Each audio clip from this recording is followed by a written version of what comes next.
So, in this field of longevity, what do we have wrong currently? Where do we need to be shifting towards? When you look upon and reflect upon your work, because right now, again, I hear a lot of like, here's how to biohack, here's the best diet, here's the best supplement. Who needs to be on creatine? These are the questions coming at me constantly. Do I do red light? Do I do this? So when people hear longevity, I think they automatically hear longevity and then they hear biohacking and then they might hear hormones and hormone replacement therapy. And now we're also hearing peptides and GLP-1s and all that other stuff. That is to me, the cultural longevity box currently.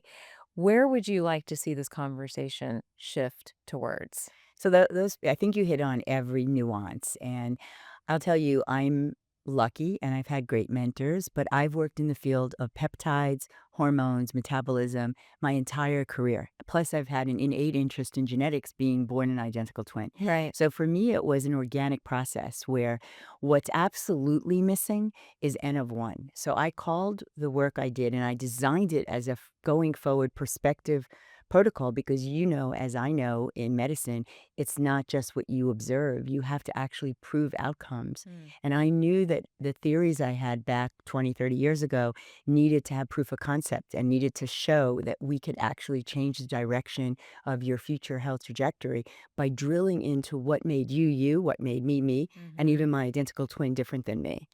And so I designed it to be able to study people at specific times and say, you know what, intermittent fasting is right for you, but for your best friend, no, your best friend's glucose goes too low Right. and it would be dangerous. And then there's a group of people that have genes that say you can intermittently fast all you want. It's not going to have an impact on your system.